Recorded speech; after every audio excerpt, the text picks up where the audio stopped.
Normal screen के ऊपर आज के दिन की भी अगर हम लोग ओवरऑल बाजार की बात करें तो देखा गया तो बिल्कुल वैसा ही परफॉर्मेंस, बोरिंग टाइप का बाजार में हम लोग को एक सुस्ती ही देखने को यहाँ पे मिली थी। एंड बाकी अगर हम लोग इंटायर स्टॉक्स को भी अगर देखेंगे तो इतना कुछ खास एक्साइटमेंट देखने को यहाँ पे नहीं मिल रहा था। सो उसी में से कुछ स्टॉक्स आपके सामने रखना चाहूँगा। शुरुआत करेंगे यहाँ पे बजाज ट्विंस, जो हम लोग को कल के दिन जबरदस्त गिरते हुए देखने को मिले थे। आज के दिन भी हम लोग को वो गिरावट कंटिन्यू रहते हुए देखने को मिली।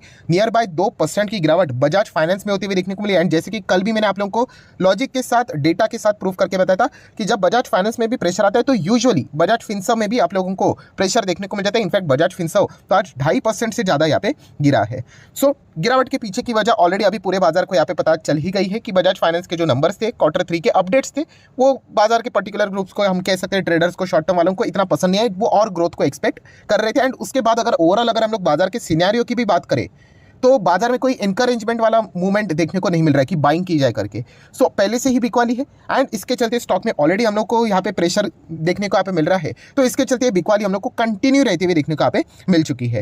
हालांकि मैंने कल भी आप लोगों को बताया बजाज फाइनेंस एक फैंटास्टिक कंपनी, बहुत ही शानदार कंपनी है। डिस्क्लेमर भी देना चाहूँगा कि यस, आज के दिन भी मैंने छोटा सा क्वांटिटी इसमें यहाँ पे ऐड किया है। सो ये मेरा कोई रिकमेंडेशन है कि आप भी जाके खरीदोगे करके, क्योंकि कंपनी अगर आपको अच्छी लगती है तो उसको होल्ड भी करना पड़ता है। सो बजाज फाइनेंस की बात करें तो आज के दिन भी वही हम लोग को माहौल कंटिन्यू रहते हुए देखने को मिला। इसके चलते जैसे मैंने कल भी आपको बताया कि इंटर एनबीएफसी सेक्टर में अभी थोड़ा सा हम लोग को माहौल खराब होते हुए देखने को मिल रहा है। मतलब जिन कंपनीज के ट्रेलर भी अभी तक सामने नहीं आए, ट्रेलर मतलब क्या, जो Q3 के अपडेट्स, आधे नंबर्स भी सामने नहीं आए, उनमें भी हम लोग को प्रेशर देखने को यहाँ पे मिला है। सो सेक्टर लीडर जब भी इस प्रकार के परफॉर्मेंस को दिखाता है तो बाकी सेक्टर के ऊपर हम लोग को वही परिणाम देखने को मिल जाता है।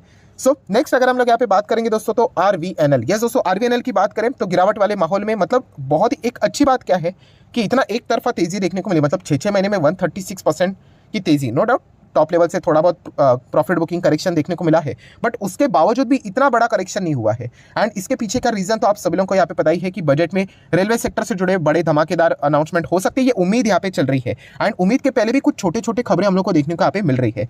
सो RVNL की अगर हम लोग यहाँ पे बात करें तो आज के दिन भी एक कमाल की खबर हम लोग को देखने को मिल चुकी है। एंड वो है दोस्तों एक और प्रोजेक्ट RVNL को यहाँ पे मिलते हुए देखने को मिल रहा है। कितना? 166 करोड़ का, from Gujarat metro rail corporation. So definitely दोस्तों इस प्रकार के अगर इनको प्रोजेक्ट्स यहाँ पे मिलते रहेंगे तो इन कंपनीज में जो हम लोग को तेजी है वो भी टिकती हुई देखने को यहाँ पे मिल जाएगी। अगर कभी बाजार में अननेसेसरली मतलब पैनिक फैल जाता है एंड इसके चलते ये स्टॉक्स अननेसेसरली गिर जाते हैं तो जरूर आप उस गिरावट का फायदा उठाकर इन स्टॉक को एक्यूमुलेट करने की कोशिश कर सकते हैं, क्योंकि कंपनी में जो तेजी देखने को मिल रही है उसके पीछे मल्टीपल पॉजिटिव वैलिड रीजंस भी हम लोग को देखने को मिले हैं। इसके पहले भी अलग अलग ऑर्डर्स देखने को भी यहाँ पे मिल चुके थे। तो जरूर RVNL आप अपने रडार के ऊपर यहाँ पे रख सकते हैं। एंड अगर बजट में अगर देखा गया तो रेलवे बजट अगर अच्छा आता है तो ये तो स्टॉक मतलब हम लोग को और भी अच्छा करता हुआ देखने को भी यहाँ पे मिल सकता है। नेक्स्ट बात करेंगे मदरसन सोमी से डीमर्ज हुआ company Motherson Sumi wiring India limited. इससे रिलेटेड बहुत सारे सवाल यहाँ पे रहते हैं। उसके पीछे का रीजन तो एक रहेगा ही कि बहुत ही छोटी कंपनी है, 50-60 रुपये, तो रिटेल इन्वेस्टर इजीली ऐसे स्टॉक के ऊपर अट्रैक्ट हो जाते हैं। अगर यही स्टॉक अगर 550 होता तो फिर इतना ज़्यादा सवाल देखने को नहीं मिलता। तो ये कंपनी कैसी है, तो बस मैं इतना ही कहना चाहूँगा दोस्तों, ब्लाइंडली आपने यहाँ पे नहीं जाना है। पिछले Q2 के रिजल्ट मैंने यहाँ पे पढ़े थे, इसके नंबर्स इतने कुछ खास नहीं थे। हाँ, Q2 में मदरसन इंटरनेशनल के नंबर जरूर अच्छे देखने को मिले थे एंड उसके चलते स्टॉक में अच्छी खासी तेजी भी यहाँ पे आई थी। सो मदरसन सोमी वायरिंग की अगर हम लोग बात करें, ब्लाइंडली नहीं जाना है, कंपनी के अभी के नंबर्स कैसे आते हैं उसको चेक करना है, उसके अकॉर्डिंगली आप लोगों ने डिसीजन यहाँ पे लेना है। एक मिड कैप साइज की कंपनी है, ये भी पॉइंट आप लोगों को पता होना चाहिए। देन दोस्तों अभी हम लोग आगे बढ़ जाते हैं। कल के दिन मैंने इसके ऊपर डिटेल वीडियो बनाया था वोडाफोन आइडिया। यस दोस्तों, वोडाफोन आइडिया से रिलेटेड फाइनली वो फिगर हम लोग को एस्टिमेट होके सामने आते हुए देखने को यहाँ पे मिल रहा है। कौन सा फिगर? आप सभी लोगों को पता है ये एक डूबता हुआ जहाज है एंड डूबते हुए जहाज को फंडिंग की सख्त जरूरत होती है, पैसा इनको चाहिए होता है। अगर इनको पैसा नहीं मिला तो ये कंपनी का मतलब बोलते हैं ना कि खत्म, मतलब इमीडिएटली नहीं कि कल जाके खत्म हो जाएगी करके, बट अगर कुछ नहीं किया ना तो इवेंचुअली मतलब भविष्य में मतलब आप बोल सकते हैं कि 1-1.5 साल के अंदर अंदर मतलब गेम ओवर भी इनका हो सकता है। क्योंकि मैं आपको बताना चाहूँगा कि इस कंपनी की हालत अभी ऑलमोस्ट किंगफिशर की राह पे चल चुकी है। किंगफिशर की राह पे मतलब आपको पता है किंगफिशर का क्या हुआ था? किंगफिशर एक टाइम पे ऐसे मोड़ पे आई थी जहाँ पे उनको बिजनेस करने के लिए लगभग कितना यहाँ पे होता था, 8 करोड़ का नुकसान होता था।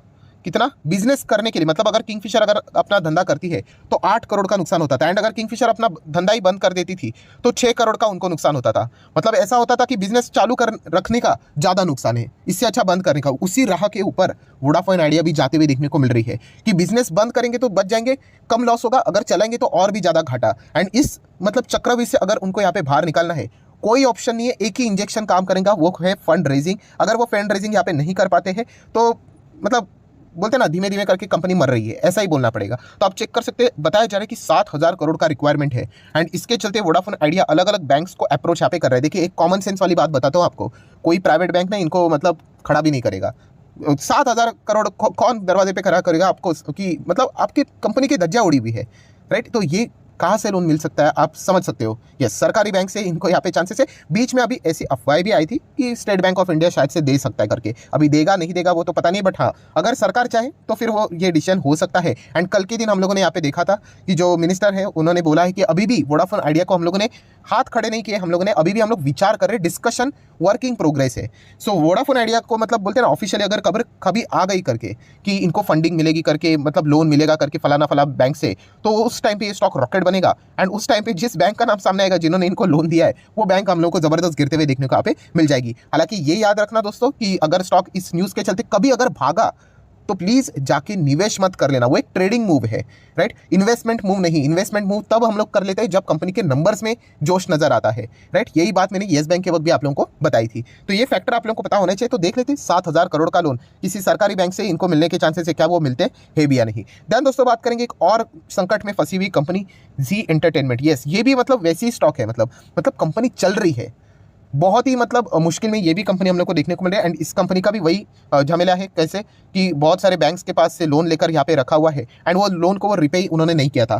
तो आपको पता ही है कि आईबीसी कोड के तहत फाइनेंशियल क्रेडिटर, ऑपरेशनल क्रेडिटर, इनके पास पावर रहता है। हाल ही में हम लोगों ने देखा था कि ऑपरेशनल क्रेडिटर इन्होंने भी आईबीसी के तहत जी एंटरटेनमेंट को बंद करने की बात की थी, क्योंकि उनका भी पैसा इन्होंने नहीं दिया है। एंड फाइनेंशियल क्रेडिटर की बात करें तो इंडसइंड बैंक ने ऑलरेडी इनके ऊपर केस फाइल करके यहाँ पे रखा था। एंड इंडसइंड बैंक ने भी कोर्ट को बोला है कि जी एंटरटेनमेंट सिर्फ एक ही टाइम कर रहा है, एक ही काम कर रहा है, क्या कर रहा है कि टाइम को किल कर रहा है, जितना डिले हो सके वो डिले कर रहा है। इससे तो हम लोगों को कोई सॉल्यूशन तो नहीं मिल रहा है। एंड आईबीसी जो बना था इंसॉल्वेंसी बैंक्रप्सी कोड, इसका फायदा है कि अगर ये चीजें इतनी डिले हो गई तो, क्योंकि अल्टीमेटली नुकसान किसको हो रहा है, ये तो मतलब डूबता हुआ जहाज ही देखने को मिल रहा है। आप 5 साल का डेटा देखो, धीमे धीमे धीमे धीमे करके नीचे ही आ रहा है।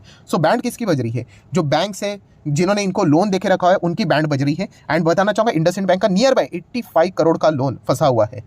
सो ये दिक्कत हम लोग को देखने को मिल रहा है। कभी भी इस कंपनी की भी आप लोगों को धज्जा उड़ते हुए भी देखने को मिल सकते हैं। निफ्टी फिफ्टी में भी पहले स्टॉक हुआ करता था, तब से मैंने आपको बताया तभी ये 600 के आसपास रहता था, 600। ये देखिए आप चेक भी कर सकते हो, बताया था कि इस कंपनी की हालत बहुत नाजुक है, धीमे धीमे करके नीचे आएगा। जब भी मैं इस कंपनी की बात करता हूँ तो बहुत सारे लोगों के ये भी सवाल आते हैं, सर जी लर्न का क्या, उसी के साथ साथ अगर हम लोग बात करें जी मीडिया का क्या, तो दोस्तों ये सभी के सब कंपनी एक ही लाइन में है, जी लर्न, जी मीडिया, जी एंटरटेनमेंट। इनके चार्ट पैटर्न ही आपको बता देंगे कि कंपनियां लिटरली तबाह यहाँ पे हो चुकी है। सो ये पॉइंट आपको पता होना चाहिए, संभल कर रहना, बाकी आपकी मर्जी, क्योंकि जैसे मैंने बताया कि मैं रिकमेंडेशन देता नहीं हूँ। देन बात करेंगे एलआईसी। तो दोस्तों एलआईसी में चर्चाएं होती हुई आज के दिन गिरा, ठीक है वो तो बाजार का मूड है, बट चर्चाएं होती हुई देखने को मिल रही है किस रिलेटेड, तो आप सभी लोगों को पता है कंपोजिट इंश्योरर से रिलेटेड। मतलब अगर आप चेक करोगे तो एलआईसी में यहाँ पे हलचलें देखने को मिल रही है कि ऐसी चीज़ों के चलते एलआईसी प्रिपरेशन करते हुए देखने को मिल रहा है कि वो यहाँ पे जो नॉन लाइफ इंश्योरेंस का जो बिजनेस है, अदर मतलब हेल्थ की अगर हम लोग यहाँ पे बात करें, उसमें भी एंटर करने का विचार से रिलेटेड उनका प्लानिंग देखने को मिल रहा है। तो प्लानिंग देखने को मिल रहा है, मतलब माइंड भी आप पकड़ कर चल सकते हो कि शायद से इस बजट में ऐसी खबर भी सामने आ सकती है। कौन सी वाली, कंपोजिट इंश्योरर का लाइसेंस यहाँ पे इनको भी मिल सकता है। तो जरूर एलआईसी के ऊपर आपका फोकस बना रहना चाहिए। एंड देन अगर हम लोग यहाँ पे बात करेंगे केपीआईटी टेक, यहाँ पे जो प्रभाव हम लोग को चल रहा है उसके विपरीत ये स्टॉक आज परफॉर्मेंस करते हुए देखने को मिला। 4-4.5% से भी ज्यादा, इनफैक्ट 4.5% की धमाकेदार तेजी हम लोग को देखने को मिली। अच्छी खासी बाइंग यहाँ पे किसी ने तो यहाँ पे की होगी, तो ठीक है, प्लस माइनस यहाँ पे चलता रहता है। केपीआईटी टेक वैसे भी एक बहुत ही अच्छी कंपनी है। अगेन कहना चाहूंगा आज 700 पे इसलिए अच्छा है, कल अगर ये 500 पे आ गया तो इसलिए खराब है, तो ऐसा बिल्कुल भी नहीं। ओवरऑल कंपनी का बिजनेस ही बहुत ही कमाल का है, राइट। सो अगर कभी ये नीचे अगर आ जाता है